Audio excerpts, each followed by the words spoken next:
Smoking causes cancer, smoking kills. புகைப்பிடித்தல் புற்றுநோயை உண்டாக்கும் மற்றும் உயிரை கொல்லும்.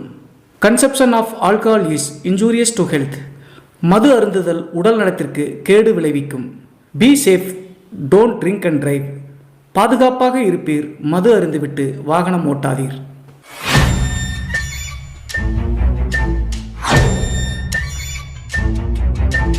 ஹாய் எவ்ரிபடி, நான் உங்கள் Siva. Welcome to our channel. இன்றைய காணொலியில் தமிழ்நாட்டினுடைய நிலக்கரிக்கு புகழ்பெற்ற நெய்வேலிக்கு அருகாமையில் நடந்த ஒரு அதிபயங்கர அமானுஷ்ய திகில் சம்பவத்தை தாங்க முழுமையாக பார்க்க போகிறோம். இந்த சம்பவத்தில் 3 உடன் பிறந்த அண்ணன் தம்பிகளில் ஒருத்தர் இறந்த பிறகு நடந்த திகில் மற்றும் அமானுஷ்ய நிகழ்வு தாங்க இன்றைய காணொலி. ஸோ இன்றைய காணொலியும் கொஞ்சம் கூட சுவாரஸ்யம் மற்றும் த்ரில்லிங் குறையாமல் நீங்கள் அப்படியே எதிர்பார்க்கலாங்க. இதுபோன்று உங்களுடைய வாழ்க்கையிலும் ஏதாவது திகில் சம்பவம் நடந்துருச்சுன்னா இந்த மின்னஞ்சல் மூலியமாக அதை ஷேர் பண்ணலாங்க. ஒருவேளை மின்னஞ்சலில் டைப் பண்ணுறது கஷ்டமாக இருந்துச்சு அப்படின்னா நம்ம சேனலினுடைய இன்ஸ்டாகிராம் லிங்கை கீழே டிஸ்கிரிப்ஷனில் கொடுத்துருக்காங்க. அதில் போய் ஃபாலோ பண்ணிவிட்டு வாய்ஸ் நோட்டாக கூட ஷேர் பண்ணலாங்க. இது வரைக்கும் நம்ம சேனலை நீங்கள் சப்ஸ்கிரைப் பண்ணாமல் பார்த்துட்டு இருந்தாலும் சரி, புதிய பார்வையாளராக இருந்தாலும் சரி, வீடியோக்கு கீழே இருக்கக்கூடிய சப்ஸ்கிரைப் பட்டன் மற்றும் பெல் ஐக்கான் இரண்டையுமே கிளிக் பண்ணிருங்க. நம்ம ஷோக்குள்ள போலாம்.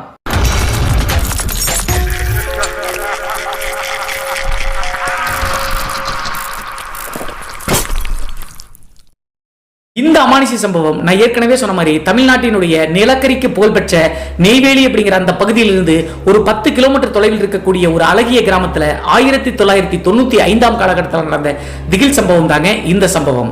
இந்த சம்பவத்தை நம்மளுக்கு மின்னஞ்சல் மூலியமாக ஷேர் பண்ணது பிரியா அப்படிங்கிற நம்ம சேனலுடைய சப்ஸ்கிரைபருங்க. இந்த நிகழ்வு 95 காலகட்டத்தில் இவங்களுடைய பெரியப்பாவான 2 நபர்களுக்கு நடந்த சம்பவம் தாங்க இந்த சம்பவம். அப்படி என்ன நடந்துச்சு அப்படின்னு சொல்லி பார்த்தா, இந்த பிரியாவினுடைய அப்பாவினுடைய பேர் சந்துருங்க. அது மட்டும் இல்லாம சந்துருவுக்கு கூட பிறந்தவங்க 2 அண்ணன்களுங்க. அதுல மூத்தவர் சரவணன், இன்னொருத்தர் பேர் சரண். 3 பேரும் உடன் பிறந்த சகோதரர்களாக இருந்தாலும் கூட 2 வயசு 1 வயசு டிஃபரெண்ட் தாங்க. சரவணனுக்கு 25 வயது, இந்த சரண் அப்படிங்கிற நடுநபருக்கு 23 வயதுங்க. இந்த சந்துரு அப்படிங்கிற பிரியாவினுடைய அப்பாவுக்கு 21 வயது இருந்திருக்குங்க. இப்படி இருக்கும்போது 95 காலகட்டத்தில் மூத்தவரான சரவணனுக்கு கல்யாண ஏற்பாடு பண்றாங்க அவங்களுடைய அப்பா அம்மா. கல்யாண ஏற்பாடு செய்யும் போது திடீர்னு சரவணன் எந்த பொண்ணை பார்த்தாலும் தவிர்க்கிறாருங்க. அதற்கடுத்து அவங்களுடைய அப்பா அம்மாவுக்கே புரிஞ்சிருச்சுங்க, இவன் ஏதோ வேற சொல்ல வர்றா அப்படின்னு சொல்லிட்டு. அப்போது சரவணன் டீட்டெயிலா கேட்கும்போது நான் ஒரு பெண்ணை காதலிக்கிறேன் அப்படின்னு சொல்லிட்டு சொல்ல ஆரம்பிக்கிறாருங்க. சரி, அதை முதலையே சொல்ல வேண்டியதானா, அது யாரா அப்படின்னு சொல்லி பார்க்கும்போது இவர் காதலிச்ச அந்த பெண்ணினுடைய பெயர் காயத்ரிங்க. அது மட்டும் இல்லாம அப்பா அம்மா இல்லாம ஒரு வயதான பாட்டியினுடைய வளர்ப்பு தாங்க காயத்ரி வளர்ந்திருக்காங்க. ஒரு வருட காலகட்டத்துக்கு முன்னாடி அவங்க ஏரியாவில் போய் வேலைக்கு போகும்போது தான் இந்த காயத்ரியோடு காதல் மலர ஆரம்பிச்சிருக்குங்க. அதற்கடுத்து அந்த பெண்ணை தான் நான் திருமணம் பண்ணுவேன் அப்படின்னு சொல்லிட்டு அப்பா அம்மா கிட்ட சரவணன் சொன்ன காரணத்தினால சரி அப்படின்னு சொல்லிட்டு அக்செப்ட் பண்ணி சரவணனுடைய பெற்றோர்கள் பெருந்தன்மையாக காயத்ரியவே சரவணனுக்கு கல்யாணம் பண்ணி வைக்கிறாங்க. கல்யாணம் பண்ணதுக்கு பின்னாடி காயத்ரிக்கு அப்பா அம்மா இல்லாத காரணத்தினால மாமனார் மாமியார் நல்லா பார்த்துக்கிட்டாங்க. அது மட்டும் இல்லாம திருமணமாகி 1.5 வருட காலகட்டங்களிலேயே ஒரு அழகான பெண் குழந்தையும் பிறந்துச்சுங்க. இந்த சரவணன் அப்படிங்கிற நபருக்கு ஒரு சின்ன கெட்ட பழக்கம் இருக்குங்க. அது என்ன அப்படின்னு சொல்லி பார்த்தா, அடிக்கடி மது அருந்தக்கூடிய நபருங்க. அது மட்டும் இல்லாம இவங்களுடைய குடும்பத்துக்கு ஒரு 5 ஏக்கர்ல தென்னந்தோப்பு இருக்குங்க. அந்த தென்னந்தோப்புல வாரத்திற்கு ஒரு முறை காய்களை இறக்கி மார்க்கெட்டுக்கு ஏத்தி விட்டு அதில் வரக்கூடிய வருமானத்தை ஈட்டிட்டு இருந்திருக்காங்க. சோ இப்படி இருக்கும்போது சரவணனுக்கு அழகான பெண் குழந்தை பிறந்து குடும்பமே சந்தோஷத்துல திகைக்க ஆரம்பிச்சுங்க. குழந்தை பிறந்து 1 மாத காலகட்டத்திலேயே ஒரு நாள் அந்த தென்னந்தோப்புல காய் இறக்கணும் அப்படின்னு சொல்லிட்டு சரவணன் தன்னுடைய 2 வீலர் எடுத்து தோப்புக்கு போறாருங்க. தோப்புக்கு போயிட்டு மார்க்கெட்ல எடுத்து போய் எல்லாத்தையும் சேல்ஸ் பண்ணிட்டு பணம் அதிகமா இருந்த காரணத்தினால ஃபுல்லா தண்ணி அடிச்சிருக்காருங்க. தண்ணி அடிச்சுட்டு 2 வீலர் திரும்பி வரும்போது லாரியில அடிபட்டு ஆக்சிடென்ட் ஏற்பட்டு ஸ்பாட்லயே டெத் ஆயிட்டாருங்க. நல்ல சந்தோஷமாக இருந்த குடும்பத்துல ஒரு மரணம் நிகழ்ந்த காரணத்தினால குடும்பமே ஆடி போயிருச்சுங்க. அது மட்டும் இல்லாம 1 மாத காலகட்டம் தாங்க அந்த கை குழந்தைக்காச்சு. நினைச்சு பார்த்தா ரொம்ப வேதனையா தான் இருக்கு. அதற்கடுத்து சரவணனுக்கு தேவையான இறுதி சடங்கெல்லாம் செஞ்சு முடிக்கிறாங்க. அப்போது சரவணனுடைய அப்பா அம்மா காயத்ரி அப்படிங்கிற அந்த பெண் மேல இன்னும் கேர் எடுத்து பார்க்க ஆரம்பிச்சிட்டாங்க. சிறு வயதிலிருந்தே அம்மா அப்பா கிடையாது, இப்போது தன்னுடைய கணவரையும் இறந்துட்டாங்க, 1 மாத கை குழந்தை வேற வச்சிருக்காளே அப்படின்னு சொல்லிட்டு அரவணைச்சு நல்லா தாங்க பார்த்துட்டு இருக்காங்க. நான் என்ன கையில வச்சிருக்க அப்படின்னு சொல்லிட்டு தெரியுமா? பிரணவனுடைய சாஃப்ட்வேர். நம்ம வாழ்க்கையையும் நம்மளுடைய சுற்றியுள்ள வாழ்க்கையையும் மாற்றக்கூடிய ஒன்று. ஃப்ரெண்ட்ஸ், ஃபாலோவர்ஸ், அப்புறம் சந்தேகப்பட்டவங்க கூட and now it's your turn. இந்த ஆப்பர்ச்சுனிட்டியை மிஸ் பண்ணிடாதீங்க. நான் ரொம்ப பேச விரும்பல, just watch right now. Pranav 8.60 அப்படிங்கிற மல்டிப்ளேயரை ரீச் பண்ணும் அப்படின்னு சொல்லிட்டு ப்ரெடிக்ட் பண்ணிருக்காரு. சோ 2500 ரூபீஸை வச்சு 5.15 அப்படிங்கிற ஆட்டோ கேஷ் அவுட்ல நான் ஸ்டார்ட் பண்றேன். Boom! 13,075 rupees ஒரு சிங்கிள் கேம்ல. This is insane தானே? Let's try again. இப்போ 8,000 rupees வச்சு 5.05 அப்படிங்கறல ஆட்டோ கேஷ் வைக்கலாம். Multiplayer 5.13 and another win 40,400 rupees ஈஸியா. You see இந்த சாஃப்ட்வேர் எந்த குறைபாடும் இல்லாம வர்க் ஆகுது. இது நான் எக்ஸ்பெக்ட் பண்ணதுதான். பட் 2700 rupees இருந்து 45,475 rupees என்னுடைய அக்கவுண்ட்ல இருக்கா. இது கண்டிப்பா டிஃபரண்ட் ஃபீலிங் தான். அண்ட் நவ் ஆக்சுவல் மேட்டர் என்ன அப்படின்னா, இந்த சிஸ்டம் எப்படி பெறது அப்படின்னு சொல்லிட்டு சொல்றேன். இது ரொம்ப சிம்பிள் தான். டிஸ்கிரிப்ஷன் மற்றும் பின் கமெண்ட்ல இருக்கக்கூடிய லிங்கை கிளிக் பண்ணுங்க. கெட் அப்படின்னு சொல்லிட்டு ஒரு பட்டன் இருக்கும். அதை பிரஸ் பண்ணிட்டு பிரணவுக்கு ஒரு மெசேஜ் பண்ணிட்டீங்க அப்படின்னா இந்த சிஸ்டமை நீங்க அக்சஸ் பண்ணிக்கலாம். நூற்றுக்கணக்கானவர்கள் ஆல்ரெடி இதுல பின் பண்ணிட்டு வந்துட்டு இருக்காங்க. சோ நீங்க பின் தங்க தேவையில்லை. Click the link, follow the steps and start earning now. அதற்கடுத்து மறுபடியும் ஒரு வருட காலகட்டங்கள் மாமனார் மாமியார் வீட்டிலேயே காயத்ரி வந்து கணவர் இல்லைனாலும் கூட சந்தோஷமாக தான் வாழ்ந்துட்டு இருந்தாங்க. ஒரு வருட காலகட்டம் கழிச்சு இந்த மாமனார் மாமியார் ஒரு திடீர்னு ஒரு டிசிஷன் எடுக்கிறாங்க. அது என்ன அப்படின்னு சொல்லி பார்த்தா, இளம் வயசாக இருக்கு, நம்மளுடைய சந்தோஷத்துக்காக காயத்ரியுடைய வாழ்க்கையை கெடுக்க வேண்டாம் அப்படின்னு சொல்லிட்டு பெருந்தன்மையா மாமனார் மற்றும் மாமியார் யோசிக்க ஆரம்பிச்சாங்க. என்ன நினைச்சாங்க அப்படின்னு சொல்லி பார்த்தா, இந்த கை குழந்தையோடு நல்ல ஒரு நபருக்கு கல்யாணம் பண்ணி வச்சா காயத்ரியுடைய வாழ்க்கை இன்னும் நல்லா இருக்கும் அப்படின்னு சொல்லிட்டு முடிவெடுத்தாங்க. அப்போதான் இவங்களுக்கு ஒரு சின்ன சிக்கலுங்க. பேத்தியாக இருக்கக்கூடிய அந்த குழந்தைய கட்டிக்கிறவங்க நல்லா பாத்துக்குவாங்களா அப்படின்னு சொல்லிட்டு யோசிக்க ஆரம்பிச்சாங்க. அப்போது வேற ஒரு டிசிஷனை காயத்ரியினுடைய மாமனார் மாமியார் எடுத்தாங்க. அது என்ன அப்படின்னு சொல்லி பார்த்தா, சரவணனுக்கு அடுத்த நம்பர் வந்து பார்த்தீங்கன்னா சரண் அப்படிங்கிறவர் தான். பிரியா அப்படிங்கிற இந்த மின்னஞ்சல் பெண்ணுக்கு நடுப்பறிப்பாங்க. அவருக்கு வந்து திருமணமாக தாங்க இருந்திருக்கு. காயத்ரியை சரணுக்கே கல்யாணம் பண்ணி வச்சிட்டோம் அப்படின்னா எந்த பிரச்சனையும் இருக்காது. தன்னுடைய அண்ணன் மகளாக இருக்கக்கூடிய காரணத்தினால குழந்தையும் நல்லா பார்த்துட்டு அந்த காயத்ரியும் நல்லா பார்த்துக்குவார் அப்படின்னு சொல்லிட்டு யோசிக்கிறாங்க. இதை இருவர்கிட்ட சொல்லும் போது இருவருமே ஒத்துக்கவே மாட்டேன்ட்டாங்க. அதற்கு முக்கியமான காரணம் என்ன அப்படின்னு சொல்லி பார்த்தா, காயத்ரியினால இறந்து போன சரவணன் அப்படிங்கிற தன்னுடைய கணவரை மறக்க முடியலைங்க. இருந்தாலும் குழந்தைய நினைச்சு கண்டிப்பா நீ கல்யாணம் பண்ணிக்கலாம் ஆகணும் அப்படின்னு சொல்லும்போது ஓரளவுக்கு கன்வின்ஸ் ஆகி காயத்ரி ஓகே சொல்லிட்டாங்க. அப்போது சரணும் பிடிவாதம் பிடிச்சாருங்க. வாய் நிறைய அண்ணி அண்ணின்னு கூப்பிட்டு இருந்தவங்களை எப்படி நான் கல்யாணம் பண்றது அப்படின்னு சொல்லிட்டு பயங்கர கூச்சலிட்டாருங்க. அவரையும் சமாதானப்படுத்தி வேற ஒரு நபருக்கு கல்யாணம் பண்ணி வச்சா அண்ணனுடைய மகள் அந்த குழந்தை வந்து படாதபாடுபட்டுவா அப்படின்னு சொல்லிட்டாங்க. காரணத்தினால குழந்தைக்காக ரெண்டு பேரும் திருமணத்துக்கு ஓகே பண்ணிக்கிறாங்க. திருமணம் ஆயிருந்தாலும் கூட காயத்ரி அப்படிங்கிற அந்த பெண்ணை அண்ணின்னு தாங்க கூப்பிட்டு அவரால் வேற வார்த்தை சொல்லி கூப்பிட தெரியல. திருமணமான முதல் இரவே என்ன பண்ணிட்டாங்க அப்படின்னா, காயத்ரி உன்னுடைய அண்ணனை என்னால மறக்கவே முடியல, கொஞ்சம் வருடங்கள் எனக்கு டைம் கொடு, அது வரைக்கும் வெளியே மட்டும் தான் நம்ம கணவன் மனைவி அப்படி சொல்லிட்டு தோற்றம், ரூமுக்குள்ள நம்ம தனியா தான் இருக்கணும் அப்படி சொல்லி சொன்ன காரணத்தினால சரி அண்ணி அப்படி சொல்லிட்டு சரணும் சொல்லிட்டாருங்க. திருமணமாகி கணவன் மனைவியாக இருந்தாலும் கூட சொன்ன வாக்குறுதி ஏற்ப அந்த ரூமுக்குள்ள வந்து பார்த்தீங்கன்னா காயத்ரி குழந்தையோடு ஒரு பக்கம் படுத்து தூங்கினாங்கன்னா சரண் இன்னொரு பக்கம் தாங்க தூங்குவாரு. இதற்கு பின்புதான் அமானுஷ்ய புயல் அவங்களுடைய வீட்டுல வீச ஆரம்பிச்சுங்க. என்ன நடந்துச்சு அப்படின்னு சொல்லி பார்த்தா, திருமணமாகி ஒரு 10-20 நாள் கொடுக்காதுங்க. ஒரு நாள் எப்போதும் போல நைட்டு வந்து பார்த்தீங்கன்னா ஒரு வருட கை குழந்தை தானே அழுதுகிட்டே இருந்த காரணத்தினால காயத்ரி எடுத்து ஆறுதல் படுத்திட்டு இருக்காங்க, கொஞ்சிட்டு இருக்காங்க. நைட்டு நடுவிசி நேரம். அதே டைம்ல ரூமினுடைய கடைசி எண்ட்ல வந்து பார்த்தீங்கன்னா ஒரு கட்டல் மாதிரி இருக்குங்க. அதில் தான் சரண் படுப்பது வழக்கம். நேர தலைமைட்டுக்கு மேல ஒரு ஜன்னல் ஒண்ணு இருக்குங்க. அந்த ஜன்னல் சைடு தான் இவர் படுத்து தூங்குவது வழக்கங்க. குழந்தை அழுத காரணத்தினால டக்குன்னு முழிச்சு பார்த்து திரும்பி படுக்கலாம் சொல்லி திரும்பி பார்க்கும்போது யதார்த்தமாக அந்த ஜன்னலை பார்க்கறாருங்க. ஜன்னலை பார்க்கும்போது தன்னுடைய வாழ்நாள்ல மறக்கவே முடியாத காட்சியை இந்த சரண் பார்க்கறாருங்க. என்ன நடந்துச்சு அப்படின்னு சொல்லி பார்த்தா, ஜன்னலுக்கு வெளியே வந்து பார்த்தீங்கன்னா ஏதோ ஒரு நபர் அப்படி விகாரமான கோபத்தோடு வந்து ரூமையே பார்த்துட்டு இருக்காங்க, காயத்ரி மற்றும் குழந்தைய. அதை தத்ரூபமா உத்து பார்க்கும் போதாங்க தெரியுது அது வேற யாரும் கிடையாதுங்க, கடைசி நபராக இருக்கக்கூடிய சந்துரு அப்படிங்கிற நபர். அவரை இறந்து போன சரவணனும் சரிங்க, இப்போது கல்யாணம் பண்ணி இருக்கக்கூடிய சரணும் சரி, சின்னவனை தான் கூப்பிடுவாரு கடைசி வாரிசு அப்படிங்கிற காரணத்தினால. டே சின்னவனே அப்படின்னு சொல்லிட்டு சத்தம் போட்டதாங்க. டக்குன்னு அந்த ஜன்னல் இருந்து சைடு இருக்கக்கூடிய செவுத்துல மறைஞ்சிட்டாருங்க அந்த நபர். அவருக்கு என்னாச்சு என்னாச்சு அப்படின்னு சொல்லி காயத்ரி கேட்கறாங்க. ஒண்ணுமில்லை அப்படின்னு சொல்லிட்டு ரூமை விட்டு வெளியே போய் அந்த ஜன்னல் இருக்கக்கூடிய வெளிப்பகுதியில் போய் தேடி பார்க்கறாருங்க. சந்துரு வேணா உண்மையிலே எட்டி பார்த்தாரு அப்படின்னு சொல்லிட்டு. அப்படி பார்க்கும்போது சந்துரு எங்கேயுமே இல்லைங்க. அதற்கடுத்து கன்ஃபியூஸோடவே நம்ம நல்லா பார்த்தோமே, ஒருவேளை தூக்க கழகத்துல நம்மளுக்கு அப்படி தெரிஞ்சிருக்குமா அப்படின்னு சொல்லிட்டு யோசிச்சுக்கிட்டே யதார்த்தமா ரூம்குள்ள வந்து சந்துருடைய ரூம்ல போய் பார்க்கறாருங்க. உண்மையிலேயே சந்துரு ஆழ்ந்த தூக்கத்துல தூங்கிட்டு இருக்காருங்க. அதற்கடுத்து கண்டிப்பா இது நம்மளுடைய இல்லூஷன் தான் அப்படின்னு சொல்லிட்டு தெரிஞ்சுக்கிட்டு நேரா ரூம்குள்ள வந்து படுத்துக்கிட்டாருங்க. காயத்ரியும் அவருக்கு மேல எதுவும் கேள்வி கேட்கல. அதுதான் முதல் முறை அவங்களுடைய வீட்டுல நடந்த முதல் சம்பவங்க. இந்த சம்பவம் நடந்து மறுபடியும் ஒரு 3 நாள் தாங்க இருக்கும். 3வது நாள் இரவு எப்போதும் போல தூங்கிட்டு இருந்திருக்காருங்க இந்த சரண் அப்படிங்கிறவரு. அவருடைய பெட்ரூம்ல வந்து பார்த்தீங்கன்னா அந்த ஜன்னல் இருக்கக்கூடிய பகுதியில் காயத்ரியும் வந்து குழந்தையோடு படுத்துட்டு இருக்காங்க. அப்படி தூங்கிட்டு இருக்கும்போது யதார்த்தமா ரெஸ்ட் ரூம் வருது அப்படின்னு சொல்லிட்டு முழிச்சு எந்திரிக்கிறாருங்க இந்த சரண் அப்படிங்கிறவரு. எந்திரிச்சு பார்க்கும்போது மறுபடியும் அந்த ஜன்னல் பக்கத்துல அதே சந்துரு அப்படிங்கிற கடைசி நபருங்க தம்பி. அவர் நின்று வெறிக்க வெறிக்க படுத்துட்டு இருக்கக்கூடிய காயத்ரியும் குழந்தையையும் பார்த்துட்டு இருக்காங்க. அந்த டைம்ல கோபத்தினுடைய உச்சிக்கே போயிட்டாருங்க சரண் அப்படிங்கிறவரு. என்னதான் இருந்தாலும் கணவன் மனைவியாக இங்க இருக்காங்க, ரூம்குள்ள எட்டி பார்க்கற தப்பு தானே, என்ன இப்படி பண்றா அப்படின்னு சொல்லிட்டு தெரியாத மாதிரி அப்படியே இறங்கி வெளியே போய் கையும் களவும் அப்படிக்கல அப்படின்னு சொல்லிட்டு மெயின் டோரை திறந்து ஜன்னல் பக்கத்துல போய் பார்க்கறாருங்க. அப்படி போய் பார்க்கும்போது மறுபடியும் அந்த எட்டி பார்த்த சந்துரு அப்படிங்கிற நபர் இல்லைங்க. குழப்பம் அடைஞ்ச சந்துரு அன்னைக்கு நடந்த மாதிரி தான் இன்னைக்கும் வந்து ஏதோ இமேஜினேஷன் தான் அப்படின்னு சொல்லிட்டு ரெஸ்ட் ரூம் போலாம் அப்படின்னு சொல்லிட்டு வீட்டினுடைய வெளிப்புறத்துல தான் ரெஸ்ட் ரூம் இருக்கு.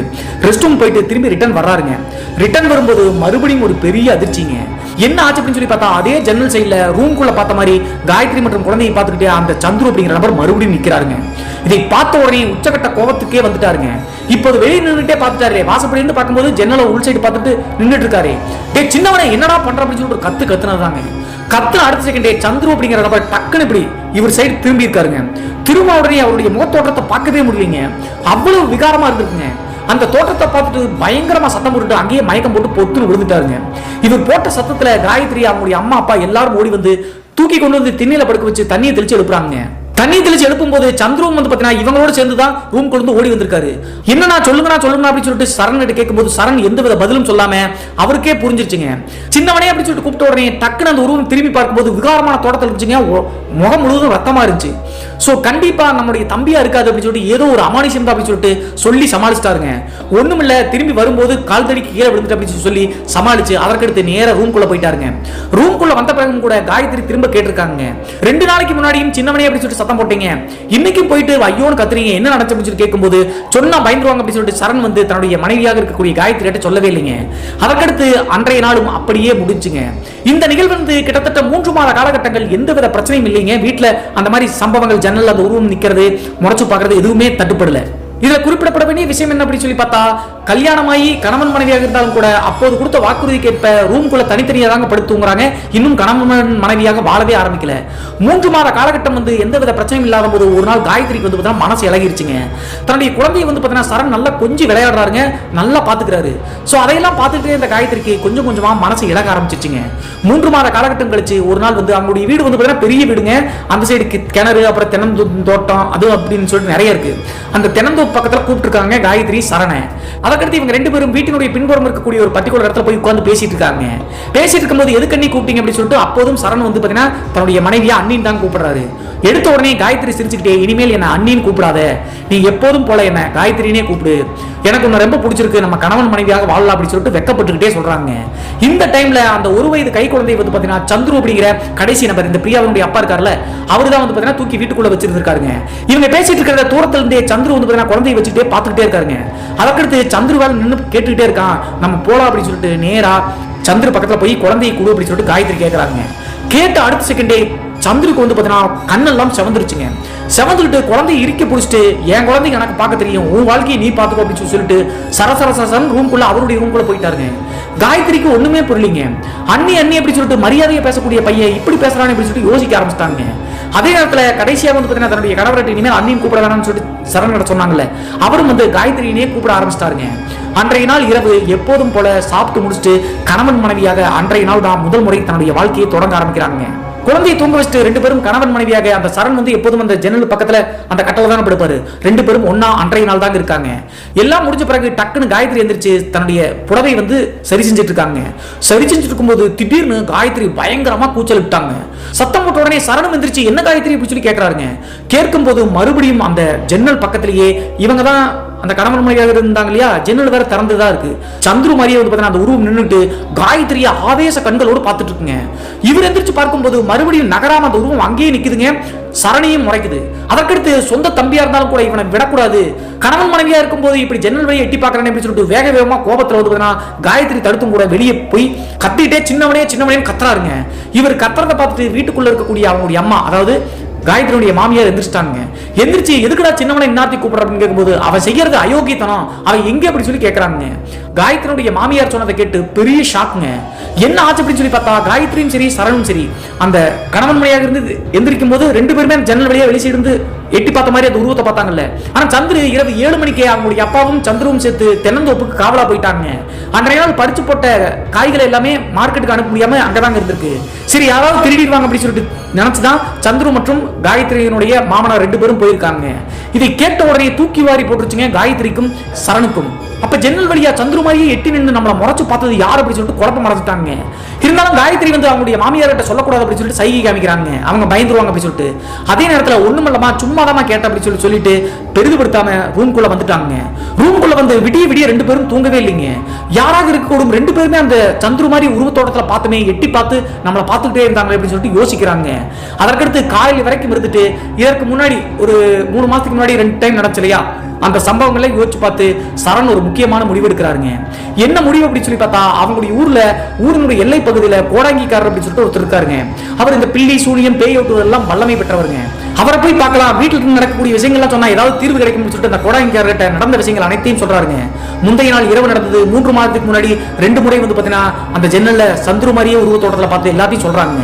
அப்போதே அந்த கோடாங்கிக்காரருக்கு புரிஞ்சிருச்சாட்டுங்க, ஒன்றும் பயப்படாதீங்க, ஏதோ ஒரு கெட்ட ஆன்மாவினுடைய வேலை தான், வீட்டுக்கு வராம தடுப்பதற்கு வேற ஒரு வழி இருக்கு அப்படின்னு சொல்லிட்டு மந்திரிச்ச தகடு ஒன்று அடிச்சு ஒரு முக்கன் தேங்காய் வந்து பார்த்தீங்கன்னா வச்சு மஞ்சள் துணியில கட்டி உங்களுடைய ரூமுக்கு வெளி சைடு வந்து பார்த்தீங்கன்னா கட்டிடுங்க. கட்டிட்டீங்க அப்படின்னா கண்டிப்பா இதற்கு மேல அந்த ஆன்மா உங்களுக்கு தட்டுப்படாது அப்படின்னு சொல்லியிருக்காங்க. அப்போதும் இறந்து போன அண்ணனுடைய ஆன்மா அப்படின்னு சொல்லிட்டு அந்த கோடாங்கிக்காரர் சொல்லலீங்க, உள்ளூர்காரர் அப்படிங்கிற காரணத்தினால. அதே மாதிரி சரி எந்த பிரச்சனையும் இருக்காது அப்படின்னு சொல்லிட்டு நேரா அந்த தகடையும் மந்திரிச்ச தேங்காயும் கொண்டு வந்து இவங்களுடைய ரூமினுடைய வெளி சைடு வந்து பார்த்தீங்கன்னா தொங்க விடுறாங்க, கட்டி தொங்க விடுறாங்க. கட்டி தொங்க விடக்கூடிய இடம் வந்து ஹாலினுடைய சென்டர் பகுதி மாதிரி தாங்க இருக்கும். அதை தாண்டாதான் இவங்களுடைய ரூம்குள்ளே வர முடியும். இந்த அமைப்பில் தாங்க அந்த முக்கன் தேங்காயையும் தகடையும் கட்டி தொங்க விட்டாங்க. அந்த நாள்ல இருந்து கிட்டத்தட்ட 1 வார காலகட்டம் வந்து பார்த்தீங்கன்னா இந்த சந்துரு அப்படிங்கிறவரு இவங்க 2 பேர்கிட்டையும் பேசவே இல்லைங்க. அது மட்டும் இல்லாம குழந்தையை இவங்க 2 பேர் கையில கொடுக்கறதே இல்லைங்க. எப்ப பார்த்தாலும் தூக்கி கையில வச்சுட்டு அவருடைய ரூம்குள்ளேயே போய் வச்சுக்கிறாருங்க. இப்படியே பண்ணிட்டு இருந்திருக்காரு. இருந்தாலும் சரி நம்மளுடைய குடும்பத்தில் ஒருத்தன் தானே, சரணுடைய தம்பி தானே அப்படி சொல்லிட்டு காயத்ரியும் விட்டுட்டாங்க. அதே மாதிரி அந்த கோடாங்கி சொன்ன மாதிரியே அந்த தகடு கட்டினதுக்கு பின்னாடி ஜன்னல் சைடோ வேற எங்கேயுமே அந்த உருவம் தட்டுப்படவே இல்லைங்க. நிம்மதி பெருமூச்சு விட்டு காயத்ரி மற்றும் சரண் வந்து தன்னுடைய வாழ்க்கையை வாழ ஆரம்பிச்சாங்க. இப்படி இருக்கும்போது அந்த தகட கட்டி 1 வார காலகட்டம் கழிச்சு ஒரு நாள் நான்வெஜ் எடுத்திருக்காங்க. நான்வெஜ் எடுத்து இவங்களுடைய ரூமுடைய வெளி சைடு தான் அந்த ஹாலினுடைய சென்டர்னு சொன்னாங்க. அங்கதானே அந்த முக்கன் தேங்காயில தொங்க விட்டுருக்காங்க. அந்த கரெக்டா கீழே அடியில வந்து பார்த்தீங்கன்னா சாப்பாடெல்லாம் வச்சு எல்லாரும் உட்கார்ந்து சாப்பிட்டுட்டு இருக்காங்க. சாப்பிட்டுட்டே இருக்கும்போது இந்த சந்துரு அப்படிங்கிற நபர்கிட்ட 1 வாரம் பேசவே இல்லை இல்லையா, காயத்ரி அப்படிங்கிறவங்க இவங்க வந்து பார்த்தீங்கன்னா பேச்சு கொடுக்க ஆரம்பிக்கிறாங்க. சந்துரு அண்ணி மேல ஏதாவது கோவமா, ஏன் என் கூட பேச மாட்டேங்கிற, பாப்பாவும் கூட அடிக்கடி தூக்கிட்டு போயிடுற அப்படின்னு சொன்ன உடனே சாப்பிட்டு தட்டை தூக்கி ஓங்கி அப்படி வீசிட்டாருங்க. எல்லாருமே இருக்காங்க, காயத்ரியினுடைய மாமனார் மாமியார் எல்லாருமே இருக்காங்க. இப்படி தூக்கி வீசிட்டு குழந்தைய வந்து பார்த்தீங்கன்னா இறுக்கி பிடிச்சிட்டு ரூம்குள்ள போய் கதவை சாத்திட்டாருங்க. எதற்காக இப்படி பண்றான் அப்படின்னு சொல்லிட்டு மாமனார் மாமியார் வந்து பார்த்தீங்கன்னா சரண் கிட்டையும் இந்த காயத்ரிட்டையும் கேட்கறாங்க, உங்ககிட்ட ஏதாவது சண்டையா அப்படின்னு சொல்லிட்டு. அப்படிலாம் ஒண்ணு இல்ல, 1 வார காலகட்டமாகவே என்னுடைய நடவடிக்கை சரியில்லை, என்கிட்ட பேச மாட்டேங்கிற அப்படின்னு சொல்லியிருக்காங்க. அப்போதும் மாமனார் மாமியார் கிட்ட அந்த ஜன்னல் சைடு வந்து பார்த்தீங்கன்னா சந்துரு உருவம் மாதிரி ஒரு உருவத்தோட்டத்தை பார்த்து தான் இந்த தகட கொண்டு வந்து கட்டியிருக்க அப்படின்னு சொல்லவே இல்லைங்க. தகட கட்டும் போது கேட்டிருக்காங்க, ஒண்ணும் இல்ல டிஸ்ட்ரிக்டாக அப்படின்னு சொல்லி சமாளிச்சிட்டாருங்க இந்த சரண் அப்படிங்கிறவரு. அதற்கடுத்து அந்த சாப்பாடு தட்டை வீசிட்டு குழந்தையை தூக்கிட்டு ரூம்குள்ள போனவர் ஒரு 10 நிமிடம் கழிச்சு குழந்தையோடு வெளியே வர்றாருங்க. கதவை திறந்து அந்த அவருடைய ரூமுடைய நிலவாசலே இவங்க சாப்பிட்டு கூடிய அவர்களும் உத்து பார்த்துட்டு இருக்காருங்க. நீங்க எந்திரிச்சு சாப்பிட போறேனா அப்படின்னு சொல்லிட்டு மாமியார் வந்து பார்த்தீங்கன்னா அந்த தட்டு சாப்பாடெல்லாம் கிளீன் பண்ணிட்டு இருக்காங்க. அந்த நேரத்தில் கையில குழந்தையை வச்சுக்கிட்ட சந்துரு என்ன பண்றாரு அப்படின்னா அவங்களுடைய மேல் சைடு இருக்கக்கூடிய அந்த முக்கன் தேங்காய் இருக்கலையே தகடும் தேங்காயும் அதையே உத்து உத்து பார்த்துக்கிட்டே இருக்காருங்க, கண்ணை வெறிக்க. இதை காயத்ரியும் சரணம் நோட் பண்றாங்க. திடீர்னு அந்த தேங்காய் அப்படியே பட்டாசு மாதிரி வெடிச்சு கீழே வந்து பார்த்தீங்கன்னா சாப்பாட்டுக்குள்ளேயே விழுந்துருச்சுங்க, தகடும் விழுந்துருச்சு. இப்படி விழுந்த உடனே அங்க சாப்பிட்டு இருந்த நபர்கள் அங்க கூட்டி பெருக்கிட்டு இருந்த மாமியார் எல்லாருமே பயந்து போயிட்டாங்க. திடீர்னு வெடிச்சா, ஆனா அவ்வளவு விஷயங்கள் நடந்தாலும் கூட அந்த தேங்காய் வெடிச்சு அடுத்த செகண்ட் எதுவுமே தடுமாற்றம் இல்லாம குழந்தையை தூக்கிட்டு மறுபடியும் சிரிச்சுக்கிட்டே வந்து பார்த்தீங்கன்னா ரூம்குள்ள போய் கதவை சாத்திட்டாருங்க. அதற்கடுத்து தான் மாமனார் மாமியார் ஏதோ தப்பு இருக்கு அப்படின்னு சொல்லிட்டு காயத்ரி மற்றும் சரண் கிட்ட பேச ஆரம்பிக்கிறாங்க. என்ன நடக்குதுன்னே தெரியல, அவன் உங்ககிட்ட 1 வாரமா பேசுறது இல்ல, இப்ப வந்து பார்த்தீங்கன்னா இந்த தேங்காய் வெடிச்சு கீழே விழுகுது அப்படின்னு சொல்லும் போது சரண் வந்து நடந்த விஷயங்கள் அனைத்தையும் சொல்லிட்டாருங்க. என்ன சொல்லியிருக்காரு அப்படின்னு சொல்லி பார்த்தா 3 முறை வந்து பார்த்தீங்கன்னா நாங்க கணவன் மனைவியாக இருக்கும்போது ஜன்னல் சைடு சந்துரு மாதிரியே உருவத்தோட்டத்தில் ஒரு நபர் வந்து நின்னாரு. அதனாலதான் கடைசி நாள் கூட சின்னவனே கோவத்துல கத்திட்டு வந்தேன்.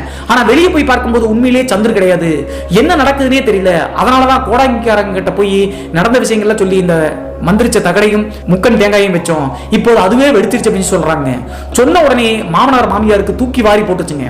அந்த ஆன்மாவை கட்டுப்படுத்த வச்ச தேங்காயே வெடிச்சிருச்சு அப்படின்னா அது ரொம்ப உக்கரமா இருக்கு அப்படின்னு சொல்லிட்டு தெரிஞ்சுக்கிட்டாங்க. அப்போதும் இறந்து போன தன்னுடைய மூத்த மகனுடைய ஆன்மாவுடைய வேலை அப்படின்னு சொல்லிட்டு தெரியலீங்க. என்ன பண்ணாங்க மாமனார் மாமியார் அப்படின்னு சொல்லி பார்த்தா காயத்ரி அப்புறம் அந்த குழந்தை கடைசியா இருக்கக்கூடிய சந்துரு இந்த 3 பேர்த்தையும் மட்டும் வீட்டுல இருக்க சொல்லிட்டு சரணை கூப்பிட்டுட்டு அவங்க அம்மா அப்பா எல்லாரும் வந்து மறுபடியும் அந்த கோடாங்கிக்காரர் வீட்டுக்கே போறாங்க. இப்படி தேங்காய் வெடிச்சிருச்சு, என்ன நடக்குதுன்னு சொல்லி கேட்கலாம்னு சொல்லிட்டு அங்க போயிட்டு அவருக்காக வெயிட் பண்ணிட்டு இருக்காங்க. அந்த நேரத்துல நான் ஏற்கனவே சொன்ன மாதிரி காயத்ரி அப்புறம் இந்த சந்துரு அந்த குழந்தை மட்டும் தான் இருக்காங்க. சரி சந்துரு தனியா இருக்காரு, தனியாவது பேசி பார்க்கலாம் அப்படின்னு சொல்லிட்டு குழந்தைய கொஞ்சம் கொடு சந்துரு அப்படின்னு சொல்லி கேட்டிருக்காருங்க. என் குழந்தைய நான் எதுக்கு உனக்கு கொடுக்கணும் அப்படின்னு சொல்லிட்டு சந்துரு இப்படி கேட்டிருக்காருங்க. அதையும் பெருசா எடுத்துக்கலீங்க காயத்ரி. அப்போது தயக்கத்தோட 1 வாரத்துக்கு முன்னாடி நைட்டு வந்து பார்த்தீங்கன்னா எங்க ஜன்னலை வந்து எட்டி பார்த்தையா சந்துரு அப்படின்னு சொல்லிட்டு யதார்த்தமா பம்பிட்டே கேட்டிருக்காங்க. இப்படி கேட்ட உடனே சந்துரு வந்து பார்த்தீங்கன்னா டக்குன்னு வீரியமாயிட்டாருங்க. உனக்கு எப்படியமோ மனசு வந்து நீ என்னோட பொண்டாட்டி, இவ என்னோட குழந்தை, அவங்க கூட எப்படி உன்னால இருக்க முடிச்சு இப்படி சொல்றாருங்க. இறந்து போன சரவணன் தன்னுடைய மனைவியை அம்முன்னு தான் கூப்பிடுவாரு. அப்படியே கூப்பிட்ட உடனே தூக்கி வாரி போட்டுச்சுங்க இந்த காயத்ரிக்கு. ஸ்டன்னா எப்படியே நின்றுட்டாங்க. அதற்கடுத்து எதுவுமே பேசாம பயந்துட்டே இருக்கும்போது, உன்னையும் குழந்தையும் விட்டு கொடுக்க மாட்டேன், நீங்க 2 பேரும் எனக்கு தான் சொந்தம் அப்படி சொல்லிட்டு டக்குன்னு நின்றுட்டு இருந்த காயத்ரியை கழுத்தோட பிடிச்சி சந்துரு அப்படி தூக்கிட்டாருங்க. சந்துருவனுடைய உடம்புல இறந்து போன சரவணனுடைய அம்மா இறங்கிச்சாட்டுங்க. தப்பிக்கிறதுக்கே கஷ்டப்பட்டாங்க. பக்கத்துல ஒரு பாத்திரம் கிடச்சிருக்குங்க. அந்த பாத்திரத்தை எடுத்து மண்டையிலேயே அடிச்சிருக்காங்க. அடிச்ச உடனே சந்துரு வந்து மயக்கம் போட்டு விழுந்துட்டாருங்க. குழந்தைய அவர்கிட்ட இருந்து இழுத்து பிடிச்சி தூக்கிட்டு வேக வேகமா பக்கத்து வீட்டுக்கு ஓடிட்டாங்க. ஓடி போய் நடந்த விஷயங்கள் அனைத்தையும் சொன்ன உடனே பக்கத்து வீட்டுக்கார பையன் என்ன பண்ணிட்டாரு, அந்த கோடைக்காரர் வீட்டுக்கு போய் கூட்டு வரலாம் அந்த குடும்பத்தை போய் சொல்லிட்டு நேரா கோடைக்காரர் வீட்டுக்கு போறாங்க. அதே நேரத்தில் கோடைக்காரர்கிட்ட போய் சொன்ன உடனே நானும் கிளம்பி வர அப்படி சொல்லிட்டு கோடைக்காரரும் கிளம்பி நேரா வீட்டுக்கு வர்றாங்க. வீட்டுக்கு வந்து பார்க்கும்போது சந்துரு வந்து பாத்தீங்கன்னா அந்த பாத்திரத்துல காயத்ரி அடிச்சாங்க இல்லையா, மயக்கம் போட்டு விழுந்து கிடந்தார்ல, அதே இடத்துல தான் மயக்கம் போட்டு விழுந்து கிடக்குறாருங்க. அதற்கடுத்து வீட்டுக்குள்ள வந்த கோடாங்கி உடுக்கி எடுத்து அடிக்க ஆரம்பிச்சாருங்க. உடுக்கி எடுத்து அடிக்க அடிக்க ஒரு 5 நிமிடம் தான் இருக்கும். டக்குன்னு மயக்கம் போட்டு விழுந்து கிடந்த சந்துரு எந்திரிச்சு வீரியமா உட்காந்துட்டாருங்க. நீ யாரு, உனக்கு என்ன இங்க வேலை அப்படி சொல்லிட்டு கோடைக்காரர் கேட்கும்போது, இது ஏன் வீடு, நான் சரவணன் அப்படின்னு சொல்லியிருக்காருங்க. சொன்ன உடனே ஒட்டுமொத்த குடும்பத்திற்கும் நடுநடுங்கி போயிட்டாங்க. அதே நேரத்தில் காயத்ரியும் வந்து பார்த்தீங்கன்னா அழுதுகிட்டு ரூம்குள்ள ஓடிட்டாங்க. சரணுக்கு அப்போதாங்க புரிஞ்சிருக்கு, ஜன்னல் வழியாக சந்துரு உருவத்தில் எட்டி பார்த்தது இறந்து போன சரவணனுடைய ஆன்மாதான் அப்படி சொல்லிட்டு. அதனால தான் ஒரு நாள் பாத்ரூம் போய் திரும்பி வரும்போது டக்குன்னு திரும்பும்போது முகமெல்லாம் ரத்தமா இருந்துச்சுல, ஆக்சிடென்ட் ஏற்படும்போது சரவணனுக்கு முகமெல்லாம் அடிபட்டு தான் இறந்து போனாரு. ஸோ சந்துருடைய உருவத்தோட்டத்துல முகமெல்லாம் அடிபட்ட மாதிரி தான் அந்த உருவத்தை பார்த்தாரு. எல்லாத்தையும் சிங்க் பண்ணி பார்க்கும்போது கண்டிப்பா அப்போதிலிருந்தே தன்னுடைய அண்ணனுடைய ஆன்மா தான் குடும்பத்துக்குள்ள இருந்துட்டு இருக்கு, நம்மளை இந்த பாடுபடுத்துறது அண்ணனுடைய ஆன்மா தான் அப்படி சொல்லிட்டு புரிஞ்சுக்கிட்டாருங்க. அதற்கடுத்து காயத்ரியுடைய மாமனார் மாமியார் அழுது புரண்டுறாங்க. நீ அநியாயமா போயிட்டியடா, நீயும் என்னோட மகன் தானே, ஆனா நீ இறந்ததுக்கு பின்னாடி இவங்களுக்கு நல்ல வாழ்க்கை கொடுக்கணும் தானே அவங்களை கல்யாணம் பண்ணி வச்சேன், நீ இப்ப இப்படி பண்ணினா அவங்களுடைய வாழ்க்கையே நாசமாயிருமே அப்படின்னு சொல்லிட்டு அழுகுறாங்க. அப்போது ஆவேசமாகி என் குழந்தையும் என் பொண்டாட்டியும் யாருக்கும் விட்டு கொடுக்க மாட்டேன், இவங்க 2 பேர்த்தையும் கொண்டு நான் கூடவே தான் கூட்டிட்டு போவேன், முடியல அப்படின்னா என் குழந்தையும் கூட நீங்க வச்சுக்கோங்க, என் பொண்டாட்டியை நான் விடமாட்டேன் அப்படி சொல்லிட்டு பேசுதுங்க. இதற்கு மேல ஆகாது அப்படி சொல்லிட்டு புரிஞ்சுக்கிட்ட கோடாங்கி, நீ சாகும் போதே உன்னுடைய ஆசை உரிமை பாசம் எல்லாமே போயிடும், நீ சாகரப்பவே இது எல்லாத்தையும் நீ விட்டுட்டு தான் போகணும், இப்போது பூலோகத்தில் இருக்கக்கூடிய மனித பிறவிகளோடு நீ பாசத்தையும் உரிமையும் கொண்டாட முடியாது அப்படின்னு சொல்லிட்டு எவ்வளவோ சொல்ல பார்க்கறாருங்க. ஆனா எவ்வளவு சொல்லியும் கூட சந்திரனுடைய உடம்புல இருந்து சரவணனுடைய ஆன்மா போக மாட்டேங்குதுங்க. என்னுடைய மனைவியை நான் கொண்டுதான் கூட்டிட்டு போக அப்படின்னு சொல்லுதுங்க. அப்போது கோபப்பட்ட அவங்களுடைய அப்பா அம்மா ஒரு வார்த்தையை விடுறாங்க சந்துரு முன்னாடி சரவணனுடைய ஆவிகிட்ட. என்ன சொல்றாங்க அப்படி சொல்லி பார்த்தா, குடிவிக்கு அடிமையாகி கடைசி அட்பாய்ஸ்ல போயிட்டடா, அதே மாதிரி உன்னை நம்பி கல்யாணம் பண்ணி வந்த அவரையும் அட்பாய்ஸ்ல கொண்டு போகணுமா, தண்ணி அடிக்காதான்னு எவ்வளவு தூரம் சொன்னோம், இப்போது இறந்து போய் இருக்கிறவங்களே நீ கொண்டு அந்த பச்சை குழந்தையும் கொள்றேன்னு சொல்றீங்க அப்படின்னு சொல்லும்போது மனசடங்கிருச்சுங்க அந்த ஆன்மாவுக்கு. அதற்கடுத்து ஒரே ஒரு முறையை மனைவியை வெளியே வர சொல்லுங்க அப்படின்னு சொல்லிட்டு சந்துருவனுடைய வாயினால சரவணனுடைய ஆன்மா சொல்லுதுங்க. அப்போது காயத்ரி வந்து அழுதுகிட்டே வர்றாங்க.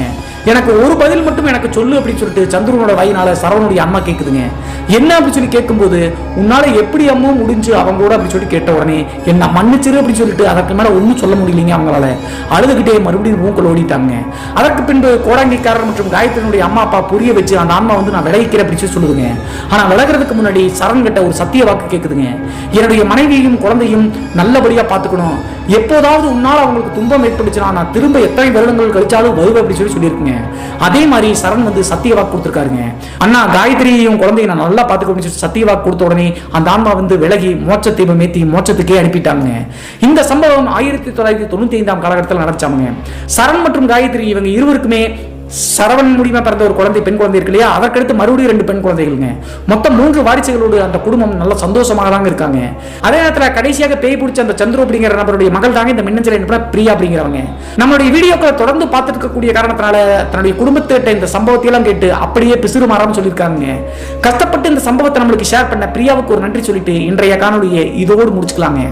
இன்றைய காணொலியில் நாம் தெரிஞ்சுக்க வேண்டியது என்ன சொல்லி பார்த்தா, எப்பயும் சொல்ற மாதிரி தாங்க, குடி வந்து பார்த்தீங்கன்னா ஏகப்பட்ட குடும்பங்களை நாஸ்தி பண்ணிருங்க. அதுல இந்த சம்பவம் ஒண்ணு அப்படி சொல்லிட்டு புரிஞ்சுக்குங்க. திரும்ப திரும்ப மது பழக்கம் குடிப்பழக்கத்தை பத்தி சொல்றேன் அப்படின்னா ஒருத்தராவது திருந்துவீங்க அப்படி சொல்லிட்டு தாங்க நம்ம வீடியோவை பார்த்து திருந்துவீங்க அப்படி சொல்லிட்டு தாங்க சொல்றேன். ஸோ யாராவது ஒருத்தர் யோசிச்சு பாருங்களேன், குடினால நம்மளுடைய உயிர் போயிடுச்சு அப்படின்னா நம்மளுடைய குழந்தைகள் என்ன அப்படி சொல்லி யோசிச்சு பார்த்து நிறுத்துறீங்க அப்படின்னா சந்தோஷம் தாங்க. டிஸ்கிரிப்ஷன் மற்றும் பின் கமெண்ட்ல செக் பண்ணி பாருங்க. பிரணவனுடைய சிஸ்டமை அக்சஸ் பண்ணி அங்கிருந்து தொடங்கலாம். அதோடு இட்ஸ் ஃப்ரீ ஃபார் நவ். ஆனா எப்பவும் கிடையாது, வின்னர்ஸ் எப்போதுமே விரைவாக தான் இருப்பாங்க. சோ நீங்களும் வின்னர்ஸ் டீம்ல ஜாயின் பண்றீங்களான்னு பாத்துக்கங்க. இன்றைய காணொளி பற்றிய உங்களுடைய கருத்து என்ன அப்படி சொல்லிட்டு மறக்காம கமெண்ட் பாக்ஸ்ல கமெண்ட் பண்ணுங்க. இது போன்று உங்களுடைய வாழ்க்கையிலும் ஏதாவது திகில் சம்பவம் நடந்துருச்சுன்னா இந்த மின்னஞ்சல் மூலியமாக அதை ஷேர் பண்ணலாங்க. ஒருவேளை மின்னஞ்சல்ல டைப் பண்றது கஷ்டமா இருந்துச்சு அப்படின்னா நம்ம சேனலோட இன்ஸ்டாகிராம் லிங்கை கீழே டிஸ்கிரிப்ஷன்ல கொடுத்துருக்கேங்க. அதில் போய் ஃபாலோ பண்ணிட்டு வாய்ஸ் நோட்டா கூட ஷேர் பண்ணலாங்க. மீண்டும் ஒரு த்ரில்லிங்கான அமானுஷ எபிசோடுடன் உங்களை சந்திக்கும் வரை நான் உங்கள் சிவா.